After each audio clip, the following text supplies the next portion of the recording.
हाज़रीन, मैं शुक्रगुज़ार हूँ उत्तर प्रदेश की उर्दू एकेडमी का, जिन्होंने ये मौका मुझे दिया मैं आपके बीच आऊँ और आज का जो दिन है अल्लामा इकबाल साहब को याद करने का, उनके यौम पैदाइश के मौके पर, तो किसी भी शख्सियत या किसी भी फिनोमिनन को या घटना को याद करना कोई बड़ी बात नहीं है, लेकिन उसके पीछे जो एक रिवायत चली आती है उसके बारे में जानना बहुत ज़रूरी होता है। तो आप सोचिए कि अगर अब्बास रज़ा नैयर साहब आज हमारे बीच में नहीं होते और हम सिर्फ फौरी तौर पर एक फॉर्मल तरीके से एक सेलिब्रेशन कर रहे होते, तो हम अल्लामा इकबाल के बारे में क्या जानते।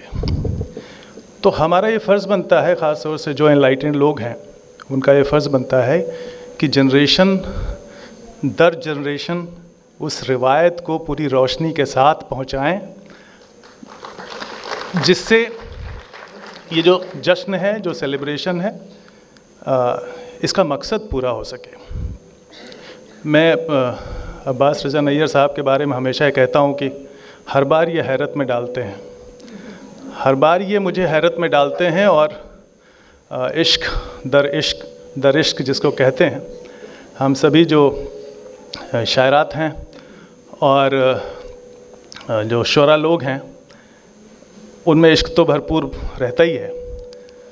और ये भी सही है कि उनका इश्क जो है वो माशूक बदलता रहता है ये भी सही है।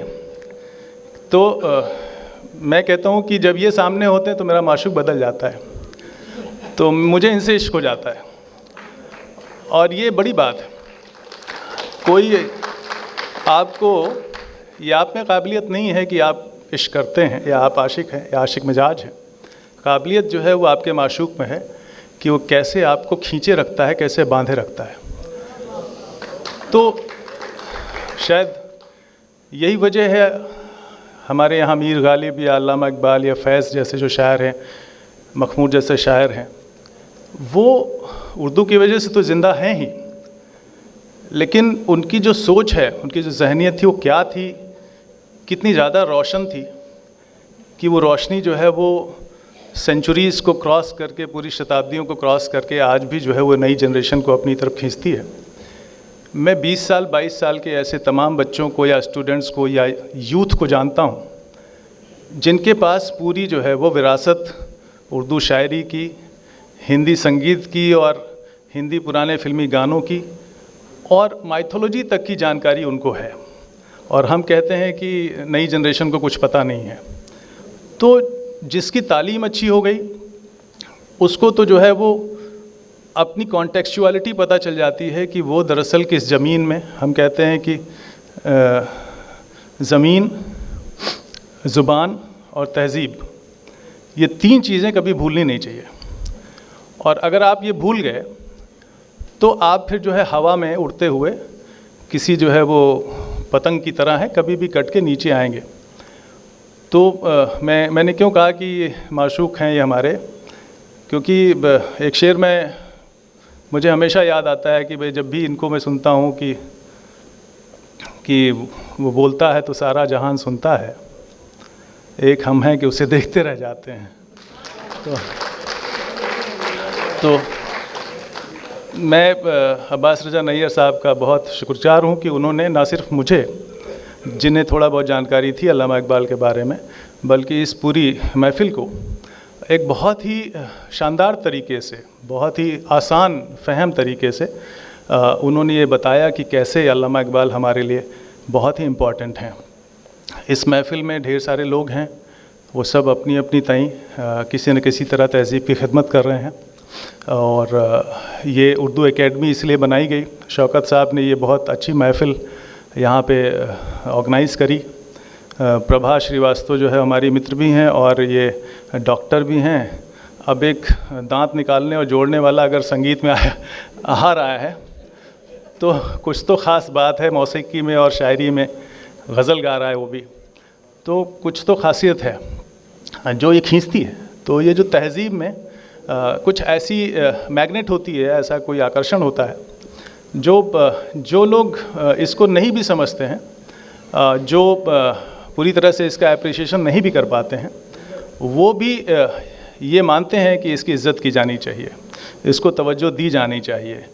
और वो कितने भी बड़े लोग हों, मैं एक बार और कहता हूँ एक बात कि फ़नकार या कलाकार चाहे छोटा हो चाहे बड़ा हो, मनीष जी भी हमारे बीच में, सारे रवि भट्ट साहब हैं, और मिथिलेश लखनवी जो लखनऊ की बड़ी बुलंद और बड़ी प्रदीप हैं हमारे बीच में, चंद्रशेखर जी तो मंच पे ही आए, ये सारे लोग हमारे बीच में मौजूद हैं। तो कलाकार या फ़नकार चाहे छोटा हो चाहे बड़ा हो, एक चीज़ अपने वजूद से मैसेज देता है कि वो स्टेज पे होता है और सारा कोई भी और दुनिया जहान हो वो नीचे बैठता है। तो उसकी शख्सियत कुछ भी हो, तो आर्टिस्ट का ओहदा जो है इसलिए बड़ा नहीं होता कि वो कोई बहुत, इसलिए बड़ा होता है कि जिस फ़न से वो ताल्लुक़ रखता है, वो फ़न जो है वो इंसानियत के लिए, जिसकी बात आपने कही, उसके लिए, और तहज़ीब के लिए, इंसानियत के लिए जो सॉफ्टवेयर है, किसी भी सोसाइटी का जो सॉफ्टवेयर होता है, वो हार्डवेयर कितना भी अच्छा हो, हम एडवांस्ड एप्पल का फ़ोन दे दें और पायरेटेड प्रोग्रामिंग कर दें, या कोई भी ऐसा कंप्यूटर दे दें जो बहुत ही ब्रांडेड हो, लेटेस्ट, लेकिन उसकी सॉफ्टवेयर जो है पायरेटेड हो, इसी तरह सोसाइटी भी होती है। कितने भी पुल बना लीजिए, कितनी भी सड़कें बना लीजिए, कितने भी ऊंची ऊंची इमारतें बना लीजिए, लेकिन अगर उसके पीछे का सॉफ्टवेयर ख़राब है, मतलब हमारी सोच ख़राब है, इंसान ख़राब है, उसके अंदर वो बात नहीं है, वो दूसरे का ख्याल नहीं रखता है, वो मुल्क की तरक्की के बारे में नहीं सोचता है, तो बेकार है। ऐसे तमाम मुल्क हैं जो बर्बाद हो गए, जिनके पास अच्छा इंफ्रास्ट्रक्चर है। तो इंफ्रास्ट्रक्चर से देश नहीं बनता, देश बनता है किरदार से, करेक्टर से। तो वो करेक्टर जो है वो सिर्फ तालीम और तहज़ीब से बनता है, वो वैल्यू सिस्टम से बनता है। तो बहुत बोलने की ज़रूरत नहीं है। एक चीज़ मैं बस ये बोलूँगा कि इसके लिए बहुत ज़रूरत नहीं होती कि आप किसी के नाम से कोई सड़क का नाम रख दें या बिल्डिंग का नाम रख दें या कुछ भी कर दें। अल्लामा इकबाल को किसी की ज़रूरत नहीं है। जर्मनी वालों ने एक सड़क रखी होगी, किसी ने बिल्डिंग का नाम रखा होगा। हिंदुस्तान ने तो जो सबसे ज़्यादा सारे जहाँ से अच्छा हिंदुस्तान हमारा, हम बुलबुलें हैं इसकी, ये गुलसितां हमारा, बच्चा बच्चा हर कोई गाता है। कुछ लोगों को तो ये भी पता नहीं कि अल्लामा इकबाल का लिखा हुआ है। तो एक आर्टिस्ट की कामयाबी यही है कि वो अपने नाम से आगे अपने काम को जनरेशन दर जनरेशन पहुंचाए, पता भी नहीं हो। तमाम ऐसे शेर हैं जो पता ही नहीं किसने लिखे, ज़बान पे चलते हैं, या जैसे कहावतें होती थी, जो फोक ट्रेडिशन है, ये तो फिर भी रिटन ट्रेडिशन है। जो फोक ट्रेडिशन है उसमें तो नाम ही नहीं होता किसी का, वो तो पीढ़ी दर पीढ़ी, दादी नादी, उनके यहाँ ओरल ट्रेडिशन से चला आता है, और वो that is immense in comparison to what has been written. तो ये शाम बहुत खूबसूरत है। हम सभी लोग जो है वो फिर से जलाओ शम्मे सुखन चश्म शब में, मुश्ताक सहर से कहो फिर आ रहा हूँ मैं। तो डॉक्टर प्रभा श्रीवास्तव को और पूरी टीम को मुबारकबाद। हम सभी हाजरीन उनकी गज़लों का लुत्फ़ उठाएंगे। डॉक्टर रवि भट्ट भी हमारे बीच में हैं, बहुत ही हमारे रिनोन्ड सीनियर हिस्टोरियन हैं और लखनऊ की शान हैं, और हम तो जो सुनाना था सुना चुके। बहुत बहुत शुक्रिया। बहुत बहुत शुक्रिया। अभी आप हजरात से हमारे आज के मेहमान ख़ुसूसी डॉक्टर हरिओम जी मुखातिब थे। अब मैं इस बीच हमारे दरमियान एक हमारे बहुत ही अहम मुस्तनद और मोतबर शायर जनाब मनीष शुक्ला जी तशरीफ़ ले आए हैं। मैं उनका भी इस हाल में इस्तकबाल करता हूँ। उनके अलावा मिथिलेश लखनवी जी, जिन्होंने पिछले साल आज ही के दिन यहाँ अल्लामा इकबाल की बहुत खूबसूरत अंदाज में गज़लें पेश की थी, वो भी तशरीफ़ ले आए हैं। मैं उनका इस्तकबाल भी करता हूँ। जनाब अनवारुल हसन साहब भी मुझको नज़र आ रहे हैं, जिन्होंने पिछले साल शायर मशरिक़ के उन्वान से एक दास्तान पेश की थी। उनके साथ राखी किशोर जी भी मौजूद थी। अब मैं सेक्रेटरी उर्दू अकादमी मोहतरम शौकत अली साहब से दरख्वास्त करूँगा कि वो इजहार ख़याल के लिए माइक पर तशरीफ़ ले आएँ।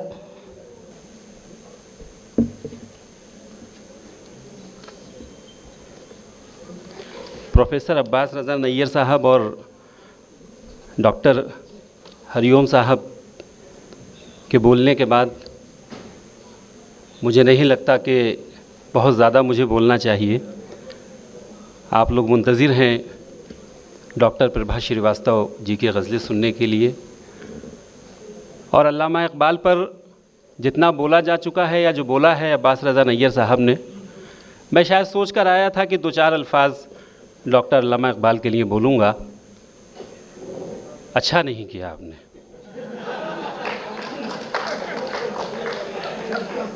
सब कुछ छीन लिया।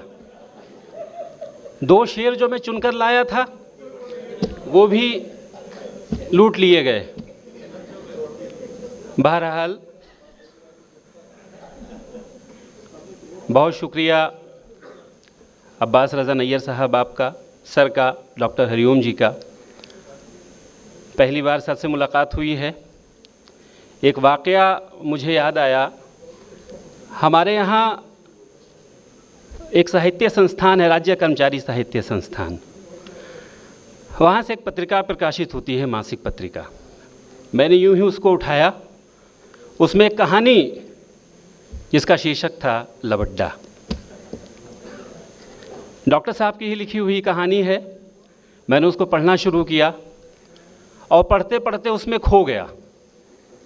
लबड्डा जैसा कैरेक्टर, एक ग्रामीण महिला, और इतने दबंग कि जिससे आसपास के मर्द भी डरते थे। लाल लबड्डा जब लुहकारे, सब मर्दन की मिर्गी मारे। और नैयर साहब, कलीम साहब के मैं सेक्शन में था, वो सेक्शन अफसर हुआ करते थे, मैं समीक्षा अधिकारी था। वो सो रहे थे, उनको सोने की आदत है, आप शायद जानते होंगे, अक्सर सो जाते हैं। तो जैसे ही उनकी आंख खुली, उन्होंने पूछा क्या पढ़ रहे हो? मैंने कहा कहानी है, आप भी पढ़िए। उन्होंने उसको पढ़ना शुरू किया और वो भी पूरी कहानी पढ़ गए, मुझे उम्मीद नहीं थी। और बोले दिमाग रोशन हो गया, नींद भाग गई। और उस वक्त तक मुझे ये पता नहीं था कि डॉक्टर साहब गज़ल गायकी की दुनिया में भी महारत आप रखते हैं। यूट्यूब देख रहा था, आपकी गज़लें भी सुनने को मिली उस पर, और आपकी आमद से यकीनन हमारे आज के इस प्रोग्राम में 4 चांद लगे हैं। बहुत शुक्रिया। डॉक्टर अल्लामा इक़बाल के हवाले से चंद बातें मैं कहना चाहूँगा। अभी बाहर शायद ज़िक्र हो रहा था कि अल्लामा इक़बाल को हमारे एक पड़ोसी मुल्क से जोड़कर देखा जाता है, जबकि मैंने बहुत कम उम्र में ही अल्लामा इक़बाल को पढ़ना शुरू किया था और उनका उर्दू का तकरीबन सारा कलाम मैंने पढ़ा है। ये अलग बात है कि अल्लामा इक़बाल की शायरी उर्दू में बहुत कम है, उनकी असली शायरी फ़ारसी में है। लेकिन अभी डॉक्टर साहब ने ज़िक्र किया कि सारे जहाँ से अच्छा हिंदुस्तान हमारा, बच्चे बच्चे की ज़बान पर है। और इससे ज़्यादा जितनी मोहब्बत हिंदुस्तान ने अल्लामा इक़बाल को दी, वो शायद जिस मुल्क से जोड़कर देखा जाता है उन्हें उस मुल्क में न मिली हो। उसी वो तराना हिंद है, या तराना हिंदी है डॉक्टर साहब शायद, उसका एक आखिरी शेर है जो कि उनके कुल्लियात में महफूज है, पढ़ा नहीं जाता, कि इक़बाल कोई महरम अपना नहीं जहाँ में, मालूम क्या किसी को दर्दे निहा हमारा। अल्लामा इक़बाल किसी एक मज़हब के दायरे में उनको क़ैद नहीं किया जा सकता। वो उससे बहुत ऊपर हैं। वो किसी एक मुल्क के नहीं हैं, आफाकी हैं। एक मज़हब के तो वो हो ही नहीं सकते। गौतम बुद्धा के बारे में उन्होंने कहा है कि शम्मे गौतम जल रही है महफिल अग़यार में। शायद पहला मिसरा कुछ इस तरह से है कि ब्रह्मन सरशार है, कुछ याद दिलाएं, ब्रह्मन सरशार है, माफ़ी चाहूँगा भूल रहा हूँ। पिछली बार मैं सेक्रेटरी था और उस वक्त पिछली बार भी अल्लामा इक़बाल के जन्म दिवस पर आलमी यौम उर्दू डे पर ये कार्यक्रम जो है मुनक़द इसी तरह का किया गया था। मिथिलेश जी उस वक्त तशरीफ़ लाए थे। मुझे नहीं मालूम था कि आप आने वाले हैं, माफ़ी चाहूँगा, वरना एक बुके का इंतज़ाम और मोमेंटो आपके लिए भी मैं ज़रूर जो है रखता। बहुत शुक्रिया, आप तशरीफ़ लाए। आप सभी लोगों को सभी हाज़रीन को आलमी यौम उर्दू की बहुत बहुत मुबारकबाद और बहुत शुक्रिया आपके यहाँ तशरीफ़ लाने का। बहुत बहुत शुक्रिया सेक्रेटरी साहब। गज़ल पेशकश का ये प्रोग्राम काफ़ी देर हो चुकी है, ताख़ीर हो चुकी है। हुई ताख़ीर तो कुछ बाइस ताख़ीर भी था, अब वो वक्त आ गया है। मैं सबसे पहले मोहतरमा डॉक्टर प्रभा श्रीवास्तव का तारुफ़ कराने के लिए श्री चंद्रशेखर जी से, वर्मा जी से दरख्वास्त कर रहा हूँ कि वो माइक पर तशरीफ़ लाएँ और उनका तारुफ़ पेश करने की ज़हमत करें।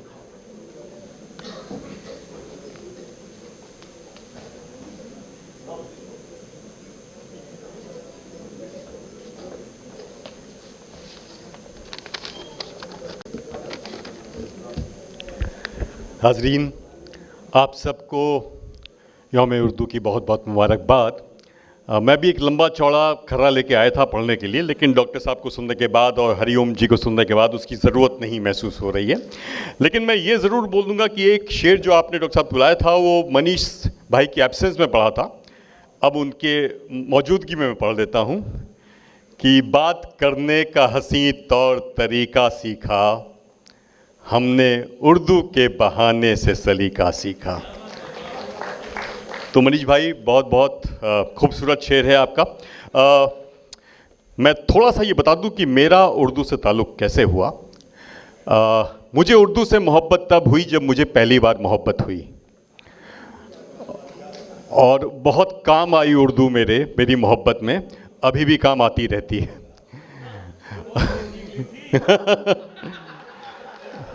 उन्होंने नहीं सीखी थी तब, इसलिए और हाँ, मतलब हमारे भी माशूक बदलते रहे जैसे डॉक्टर साहब ने बताया। तो उन्होंने नहीं सीखी थी तभी हमने उनको शेर सुना दिया था कि हमारा हाथ पंडित ने पढ़ा है, हमारा हाथ पंडित ने पढ़ा है, तुम्हारा नाम उर्दू में लिखा है। तो जब बात हो उर्दू की तो बात होती है गज़लों की, जब बात हो गज़ल की तो बात होती है लखनऊ की, और जब बात हो गज़ल और लखनऊ दोनों की तो बात होती है डॉक्टर प्रभा श्रीवास्तव की।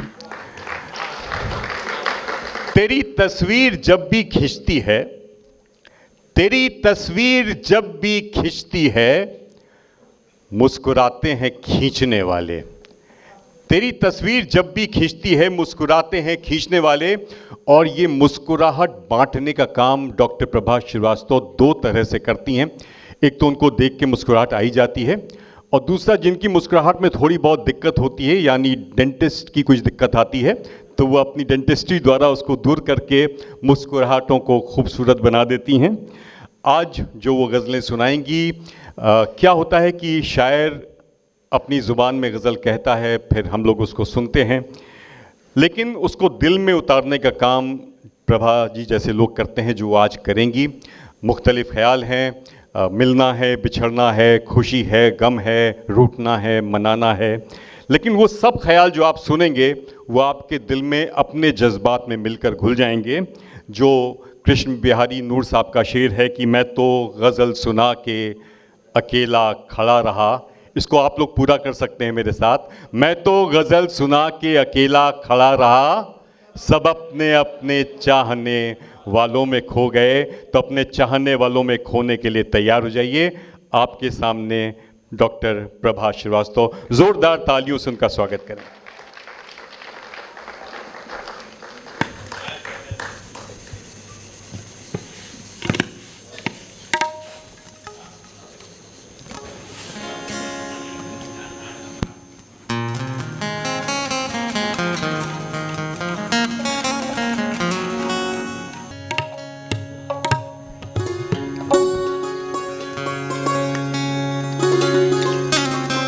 नमस्ते, आदाब, गुड इवनिंग लखनऊ। आज ये हॉल भरा हुआ देखकर बहुत अच्छा लग रहा है।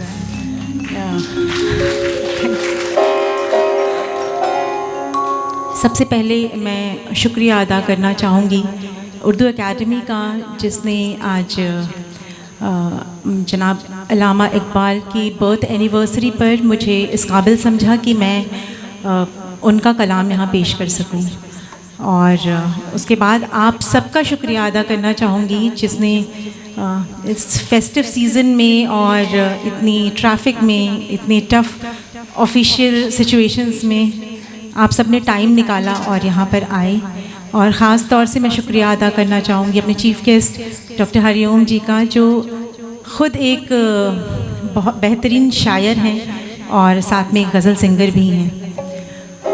Thank you sir.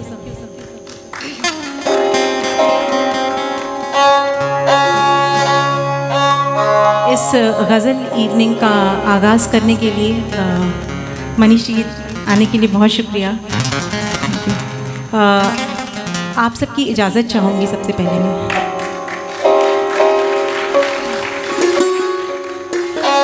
अल्लामा इकबाल जी का एक बहुत ही प्रेशियस कंट्रीब्यूशन है इंडिया के लिए। उन्होंने हमें तरानाए हिंदी दिया, सारे जहाँ से अच्छा।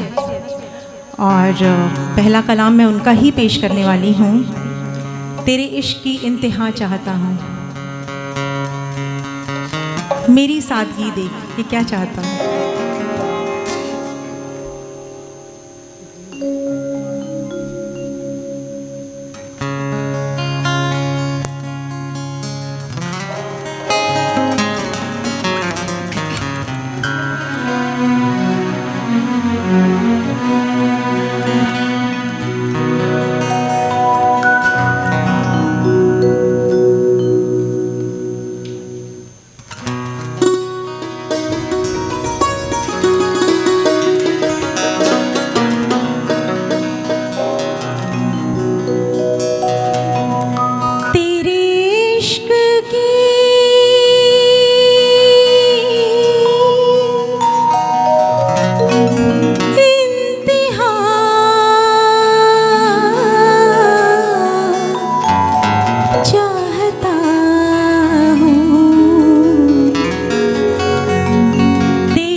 मुबारक रहे ज़ाहिदों को, ये जन्नत मुबारक रहे ज़ाहिदों को, ये जन्नत मुबारक रहे ज़ाहिदों को, कि मैं आपका सामना चाहता हूँ, कि मैं आपका सामना चाहता हूँ। मेरी सादगी पे क्या चाहता हूँ, मेरी सादगी पे तेरे इश्क की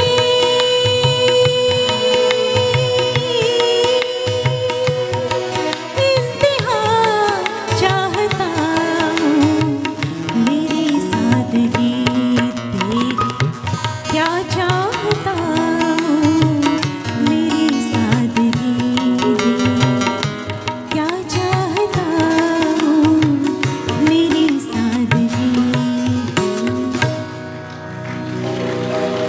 बहुत